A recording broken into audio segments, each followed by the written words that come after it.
श्री शिवाय नमस्तुभ्यम। हर हर महादेव, जय भोलेनाथ। महाशिवरात्रि का हिंदू धर्म में विशेष महत्व माना जाता है। धार्मिक मान्यताओं के अनुसार इसी दिन देवाधिदेव महादेव और माता पार्वती जी का विवाह हुआ था।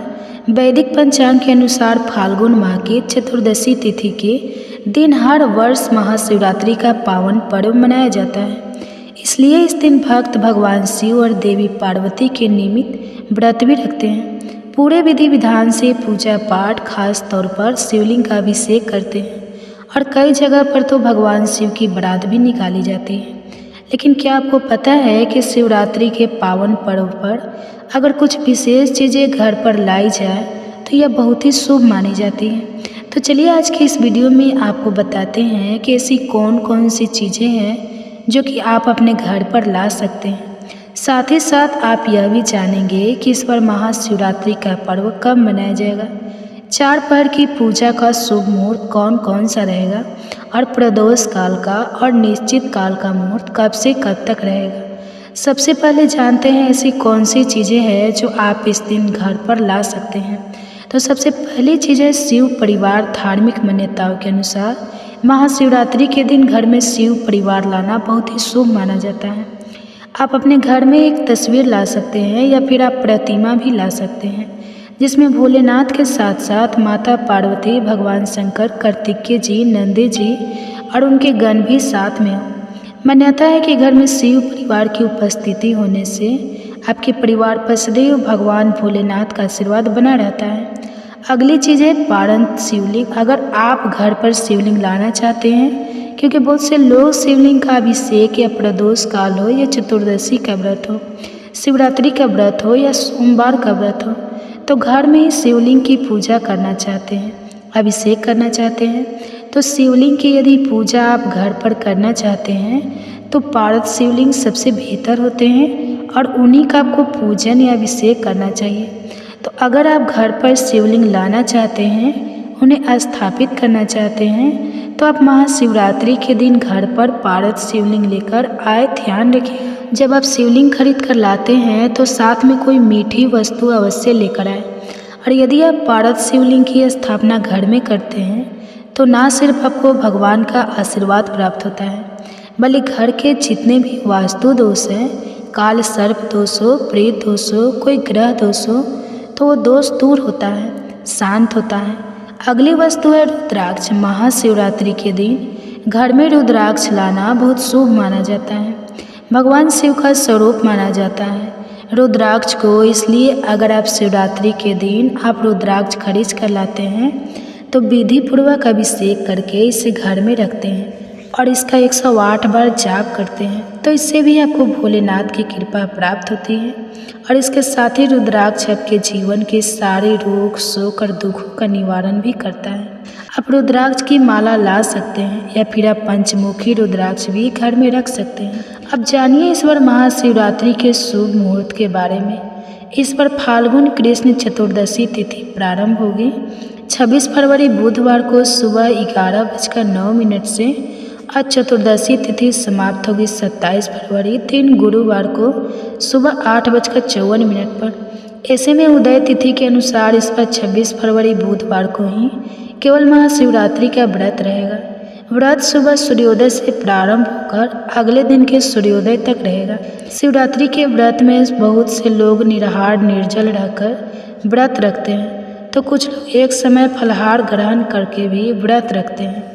जिनकी सामर्थ्य व्रत रखने की ना हो वह भी इस दिन शुभ मुहूर्त में भगवान शिव की और शिवलिंग की पूजा करके व्रत जितना ही पुण्य प्राप्त कर सकते हैं। 26 फरवरी को ब्रह्मा मुहूर्त का समय रहेगा सुबह 5:01 से 6:04 तक। सूर्योदय होगा सुबह 6:53 पर। सूर्यास्त शाम 6:02 पर होगा। इस बार शिवरात्रि व्रत के दिन बहुत ही शुभ योग बन रहा है, जो कि शिव योग होगा, जो सुबह से लेकर रात 11:04 तक रहेगा और उसके बाद में सीधी योग प्रारंभ हो जाएगा। अमृतकाल सुबह 6:02 से 7:31 तक रहेगा। राहु काल जो कि अशुभ मुहूर्त होता है दोपहर 1:30 बजे से 3 बजे तक रहेगा और भद्रा सुबह 1:18 से रात 10:05 तक रहेगी।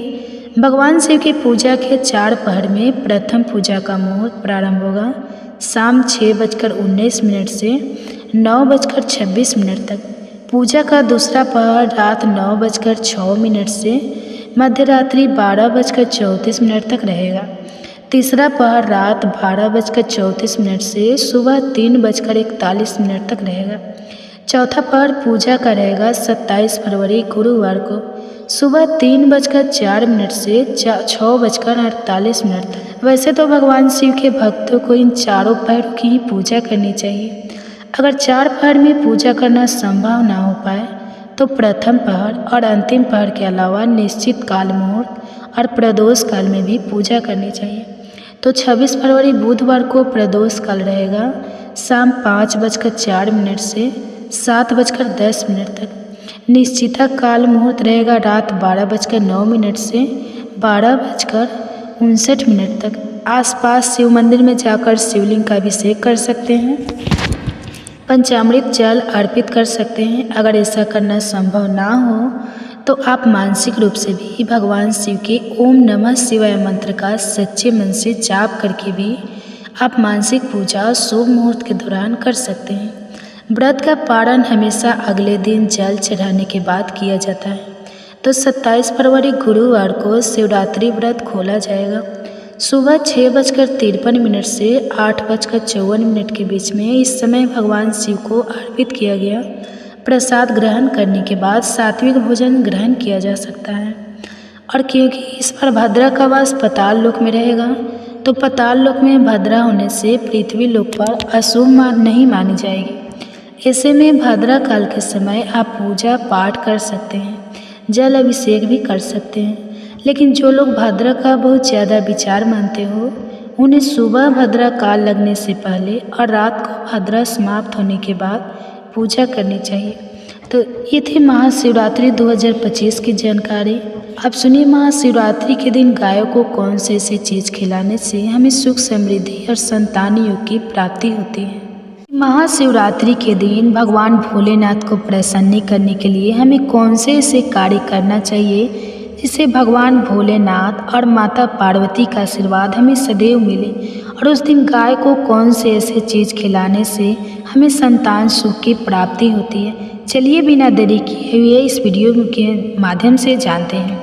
महाशिवरात्रि हिंदी संस्कृति का एक ऐसा पावन त्यौहार है जिसे शिव उपासना के शिखर उत्सव के रूप में जाना जाता है।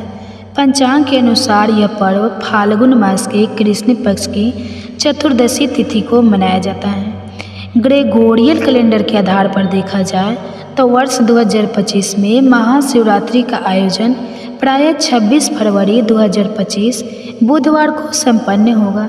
यदि किसी भी तिथि की पुष्टि को लेकर अलग अलग क्षेत्रों में पंचांग किए भेद हो सकता है, परंतु सामान्यतः इसी दिन शिवरात्रि मनाई जाएगी।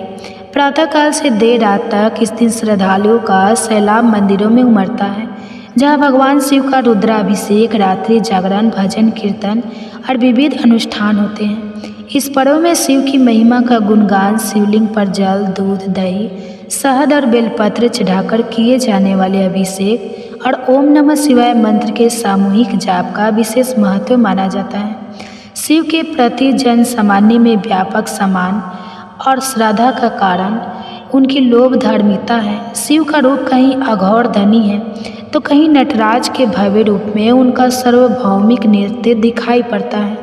वे अत्यंत सरल हृदय होने के साथ साथ अद्वितीय महिमा वाले देवता हैं, जिनका स्वरूप आध्यात्मिक चेतना का सबसे गहन प्रतीक माना जाता है। महाशिवरात्रि वह रात है जिसमें प्रकृति और परमात्मा का संगम होता है, जहाँ भक्तों को अपनी साधना और भक्तों के माध्यम से शिव तत्व का बोध करने का सुगम मार्ग मिलता है। शिव स्वयं निराकार भी है और साकार भी। शिवलिंग के रूप में उनकी पूजा पूरे भारत में प्रचलित है। ऐसी मान्यता है कि शिवलिंग की प्रतिष्ठा भगवान शिव के अनादि अनंत स्वरूप का प्रतीक है, जिसे सीमाओं में बांधना संभव नहीं है। शैव मत और अन्य हिंदू परंपराओं में महाशिवरात्रि मनाए जाने के पीछे कई कथाएं प्रसिद्ध हैं। पहली मान्यता यह है कि इसी पावन रात्रि को भगवान शिव और माता पार्वती का विवाह संपन्न हुआ था। शिव ने सती के त्याग के बाद जगत के विरक्त होकर कठोर तप में लीन होने का मार्ग चुना, लेकिन पार्वती ने जन्म लेकर अत्यंत घोर तपस्या की और शिव को पति रूप में पाने का संकल्प लिया। पार्वती की निष्ठा और संपन्न से प्रसन्न होकर शिव ने उन्हें वर्ण किया और फाल्गुन कृष्ण चतुर्दशी की उस अलौकिक रात्रि में दोनों का विवाह हुआ।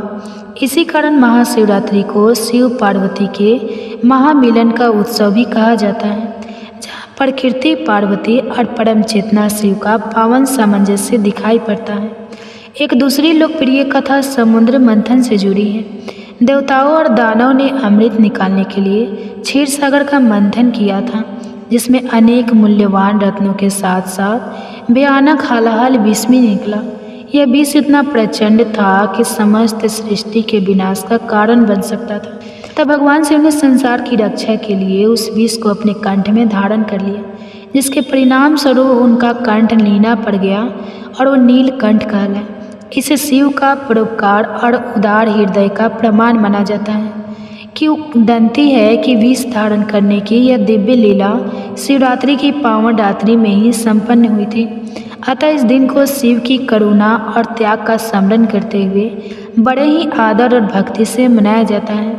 तीसरी धारणा यह भी है कि महाशिवरात्रि की रात को ही शिवलिंग का प्रकट्य हुआ था, अर्थात अनादि अनंत अग्नि संतंभ के रूप में शिव ने स्वयं को प्रकट किया। उसके ओर छोर को ब्रह्मा और विष्णु भी ना देख पाए। यह प्रमाणित करता है कि शिव संपूर्ण विश्व की परमचेत है, जो किसी एक रूप में बंधे हुए नहीं है। शिवलिंग इसी निराकार से साकार की प्रतीकात्मा अभिव्यक्ति है, जिसकी पूजा का विशेष विधान महाशिवरात्रि पर किया जाता है। इस महान रात्रि को शिव तत्व सघन रूप में प्रकट होता है, जिसके कारण इसे शिव की महाशिवरात्रि कहा गया है। कई भक्त इस पर्व को व्रत, उपवास और रात्रि जागरण के रूप में मनाते हैं। पारंपरिक रूप से महाशिवरात्रि के दिन प्रातःकाल स्नान आदि से निर्वित होकर साफ सुथरे वस्त्र धारण किए जाते हैं और लोग पूरे दिन उपवास रखते हैं। कुछ भक्त फलाहार या दुग्धार करते हैं तो कुछ लोग निर्जल व्रत भी रखते हैं। मंदिरों में शिवलिंग का अभिषेक पंचामृत से किया जाता है, जिसमें दूध, दही, घी, शहद और शक्कर सम्मिलित होते हैं। इसी प्रकार बेलपत्र, धतूरा, भांग, चंदन, अक्षत आदि पूजन सामग्री के रूप में चढ़ाई जाती है। कहते हैं कि बेलपत्र भगवान शिव को अति प्रिय है और उसमें त्रिदुम है। वह त्रिमूर्ति और त्रिगुणातीत शिव का प्रतीक होता है। महाशिवरात्रि की पूजा सिर्फ अनुष्ठान कर्मकांड तक ही सीमित नहीं है, बल्कि इसका एक गहरा दार्शनिक और आध्यात्मिक पक्ष भी है। शिव को नटराज कहा जाता है, जो सृष्टि से के भयानक एवं सुंदर नृत्य के अधिपति हैं। उनका तांडव नृत्य विनाश का प्रतीक नहीं, बल्कि नवीकरण और पुनः सृजन का संदेश देता है। शिव का संहारक पक्ष पुरातन और अनुपयोगी धाराओं का दोषों, पापों तथा बंधाओं का अंत करके नवजीवन का मार्ग प्रशस्त करता है। उनके धारण किए हुए प्रतीकों, जटाओं में गंगा, माथे पर अर्धचंद्र, गले में सर्प और शरीर पर भस्म सब मिलकर प्रकृति के साथ उनके सामंजस्य को रेखांकित करते हैं। जब शिवलिंग का अभिषेक करते हैं तो एक अर्थ में हम 5 तत्वों पृथ्वी, जल, अग्नि, वायु, आकाश का भार प्रकट करते हैं। यह अनुभव करते हैं कि शिव उन सभी तत्वों से परे, लेकिन उनके आधार भी हैं। ओम नमः शिवाय। इन मंत्र इन 5 तत्वों को समेटने वाला पंचाक्षरी मंत्र कहलाता है, जिसके जाप से भक्त अपने भीतर की चेतना को जागृत करता है और एक गहन आध्यात्मिक शांति का अनुभव करता है। महाशिवरात्रि की रात्रि साधना में संलग्न रहने का बेहतरीन अवसर होती है, क्योंकि यह रात ऊर्जा और सूक्ष्म जगत की दृष्टि से अत्यंत फलदायी मानी जाती है। पौराणिक कथाओं के साथ साथ महाशिवरात्रि का बड़ा सांस्कृतिक महत्व भी है। पूरे भारतवर्ष में इस दिन शिवालय और ज्योतिर्लिंगों पर बड़े बड़े मेलों का आयोजन होता है। विशेषतः काशी विश्वनाथ, वाराणसी, सोमनाथ गुजरात, श्रीशैलम आंध्र प्रदेश, महाकालेश्वर उज्जैन, त्र्यंबकेश्वर महाराष्ट्र, रामेश्वरम तमिलनाडु, काठमांडू स्थित पशुपतिनाथ नेपाल सहित 12 ज्योतिर्लिंगों में लाखों श्रद्धालु इस पावन पर्व पर दर्शन के लिए उमड़े हैं। इन स्थानों पर रात्रि जागरण और जलाभिषेक का भव्य आयोजन देखने को मिलता है। सामूहिक रूप से शिव आराधना के समय हर हर महादेव के जय घोष की गूंज चारों दिशाओं में सुनाई पड़ती है, जिससे भक्ति और उत्साह का अनोखा वातावरण बनता है। महिलाओं में इस त्यौहार का विशेष महत्व है। शिव पार्वती का विवाह इस बात का प्रतीक है कि ईश्वर और प्रकृति का मिलन, सत्य और शक्ति का एक दूसरे के बिना अधूरा होना जीवन के संतुलन की ओर संकेत करता है। कुंवारी कन्या महाशिवरात्रि के व्रत का पालन इस कामना से करती है कि उन्हें भी शिव समान सात्विक और योग्य जीवन साथी मिले। वही विवाहित महिलाएं अपने दाम्पत्य जीवन में प्रेम, सौहार्द और समृद्धि बनाए रखने के लिए इस दिन शिव पार्वती का पूजन करती हैं। इस प्रकार पारिवारिक और सामाजिक स्तर पर भी यह पर्व प्रेम, त्याग और संपत्ति की भावना को बल देता है। दर्शन और अध्यात्म की दृष्टि से देखा जाए तो शिव का रूप मानव के भीतर छिपी असीम चेतना का प्रतिरूप है। महाशिवरात्रि आत्मचिंतन और ध्यान के लिए उत्तम समय माना जाता है। योग और तंत्र साधना करने वाले साधक इस दिन या रात्र को विशेष ध्यान, प्राणायाम और जाप करके अपनी कुंडलिनी शक्ति को जागृत करने का प्रयास करते हैं। शिव ध्यान में लीन होने से चित्त में निर्मलता आती है। क्रोध, लोभ, मोह जैसी नकारात्मक वृत्तियाँ नियंत्रित होने लगती हैं और जीवन में एक नई ऊर्जा का संचार होता है। शिव संहार से भी जुड़े हुए हैं, परंतु उनका संहार रचनात्मक होता है। वह पुरानी और अनुपयोगी योगी संरचनाओं को तोड़कर एक नए सृजन का मार्ग तैयार करता है। समुद्र मंथन की कहानी प्रतीक है कि जीवन में जब कठिनाइयाँ आती हैं तो हमें भोगने की बजाय उनका सामना करना चाहिए। शिव की तरह विष को ना उगलना है न निगलना है, बल्कि कंठ में थाम कर उसे निष्प्रभावी करना है। आज के आधुनिक युग में अनेक प्रकार के मानसिक तनाव, प्रति सप्ताह पारिवारिक उलझने और सामाजिक चुनौतियां हमारे सामने आती हैं। शिव की उपासना या उनके आदर्श में सिखाते हैं कि हम अपनी परेशानियों से हार ना मानें, बल्कि उन्हें रोककर उनके दुष्प्रभाव से स्वयं को और दूसरे को बचाएं। इस दृष्टि से महाशिवरात्रि केवल एक धार्मिक अनुष्ठान नहीं है, बल्कि मनोवैज्ञानिक और आध्यात्मिक प्रेरणा का स्रोत भी है। भारत के अलावा विश्व के अनेक देशों में बसे हुए हिंदू और भारतीय मूल के लोग भी महाशिवरात्रि पूरी श्रद्धा से मनाते हैं। America, Britain, Canada, Mauritius, Fiji, Malaysia इत्यादि में शिव मंदिरों या हिंदू मंदिरों में इस दिन सामूहिक पूजा, रात्रि जागरण और शिव महिमा के भजनों का आयोजन होता है। भारतीय संस्कृति से जुड़े लोग चाहे जहाँ रहे, वे इस पर्व के माध्यम से अपने मूल धर्म और परंपराओं को जीवित रखते हैं। यह पर्व प्रवासी भारतीयों को न केवल अपनी जड़ों से जुड़े रखता है, बल्कि स्थानीय लोगों को भी भारतीय संस्कृति की गहराई और शिव दर्शन के परिचित कराने का माध्यम बनाता है। शिव की प्रतिष्ठा एक ऐसे देव के रूप में है जो सरलता से प्रसन्न हो जाते हैं और अपने भक्तों पर वरदान की वर्षा करते हैं, इसलिए उन्हें आशुतोष कहा जाता है। अपने भक्तों को सभी प्रकार से परिपूर्ण करने वाले शिव आस्था और आचरण के मध्य एक दृढ़ सूत्र की तरह जुड़े हैं। उनका रूप कहीं योगी का है तो कहीं गृहस्थ का। यही रूप उनके स्वरूप को सार्वभौमिक बनाता है। उनकी जटाओं में माँ गंगा का वास, मस्तक पर चंद्रमा, गले में सर्प, हाथों में डमरू, तीसरा नेत्र सभी प्रतीक मिलकर यह दर्शाते हैं कि शिव समस्त चेतन अचेतन जगत के अधिपति हैं। इसलिए उनकी अर्चना का फल हर व्यक्ति को अपने जीवन स्तर और प्रयोजन के अनुसार प्राप्त होता है। महाशिवरात्रि का व्रत आध्यात्मिक लाभ के साथ साथ स्वास्थ्य के लिए भी हितकर माना जाता है। फाल्गुन का महीना रात परिवर्तन का समय होता है, जब सर्दी कम होने लगती है और बसंत के आगमन का संकेत मिलता है। ऐसे समय में यदि शरीर को एक दिन का उपवास दिया जाए तो पाचन तंत्र को विश्राम मिलता है। शरीर की आंतरिक ऊर्जा और मस्तिष्क और हृदय की ओर केंद्रित होती हैं, जिससे हम मानसिक रूप से अधिक स्तर हो पाते हैं। यही कारण है कि इस पर्व पर रात भर जागरण और प्रातः काल में फिर से जलाभिषेक का विधान बना है।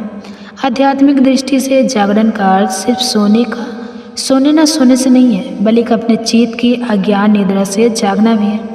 महाशिवरात्रि के दिन कुछ महत्वपूर्ण उपाय करने चाहिए। इस दिन विशेष रूप से गौ माता की सेवा करने से विशेष फल प्राप्त होता है। दोस्तों, शास्त्रों में गाय को माता कहा गया है और समस्त देवी देवता भी इनका पूजन करते हैं। गायों के 6 अंग गोबर, मूत्र, दूध, दही और घी ये अत्यंत पवित्र है और शुद्धि के साधन भी है। गोबर से बेलवे वृक्ष उत्पन्न हुआ, उसमें लक्ष्मी विराजमान है, इसलिए इसे श्री वृक्ष कहा जाता है। गोबर से ही कमल के बीज उत्पन्न हुए हैं। गौमूत्र से गुगलों की उत्पन्न हुई है, जो देखने में प्रिय और सुधा की युक्त है, जो सभी देवों का आहार है। संसार में मूलभूत उत्पन्न है। घी से अमृत उत्पन्न होता है, जो देवों की तृप्ति का साधन है। गाय से ही यज्ञ प्रवृत्त होता है। गौ माता के शरीर में 33 कोटि देवी देवताओं का निवास होता है। गाय एक अत्यंत पवित्र, निर्मल, शांत, निष्पाप जीव है। ऋग्वेद में इसे संसार का पालन पोषण करने वाली कामधेनु माता कहा गया है। इसके दर्शन मात्र से मनुष्य के हजारों पाप नष्ट हो जाते हैं। इसलिए कभी इस निष्पाप गाय माता पर अत्याचार नहीं करना चाहिए। गाय को कभी मारना नहीं चाहिए और गाय को कभी उन्हें कष्ट नहीं देना चाहिए। गाय को मारना शास्त्रों में सबसे बड़ा पाप माना गया है। जो मनुष्य गाय की निस्वार्थ भाव से सेवा करेगा वह सुख समृद्धि प्राप्त करेगा। जो स्त्री रसोई में बनी पहली रोटी गौ माता को खिलाएगी वह सदा सुहागन और सौभाग्यशाली रहेगी। जो लोग अपने घर में गाय से प्राप्त पंचगव्य को घर में रखेगा उसके घर में भी दुख दरिद्रता नहीं आएगी। जो व्यक्ति प्रतिदिन किसी न किसी तरह से गौ माता की सेवा करता है वह सबसे अधिक पुण्यवान बन जाता है। शास्त्रों में गौ माता को माँ लक्ष्मी का रूप माना गया है, इसीलिए उनकी पूजा करने से दरिद्रता दूर होती है। प्राचीन काल से ही गौ माता की सेवा और संरक्षण करने की परंपरा चली आ रही है। कई ऋषि मुनि अपनी कुटिया में गायों का पालन करते थे तथा राजा महाराजा गाय का दान करते थे। गायों के दान को सबसे बड़ा दान कहा गया है। गाय का दान करने से सभी जन्मों के पाप नष्ट हो जाते हैं और मनुष्य को मोक्ष की प्राप्ति होती है। गौ माता के दर्शन करना बहुत शुभ होता है। शास्त्र कहते हैं रोज सुबह गाय के दर्शन होने से पुण्य की प्राप्ति होती है और सुबह गोबर के दर्शन होने से लक्ष्मी की प्राप्ति होती है। अगर किसी महत्वपूर्ण कार्य के लिए जा रहे हैं और अचानक ही गौ माता आपके रास्ते में आ जाती है तो वह कार्य निश्चित ही सफल हो जाता है। किसी भी यात्रा पर निकलते समय अगर गौ माता के दर्शन हो जाए तो वह यात्रा सुखपूर्वक पूर्ण हो जाता है। इसमें संशय नहीं है। कुंडली में यदि प्रिय दोष होता है तो अन्य उपायों के साथ साथ गौ माता को प्रतिदिन रोटी और घास खिलाने से लाभ होता है और प्रिय दोष से मुक्ति मिलती है।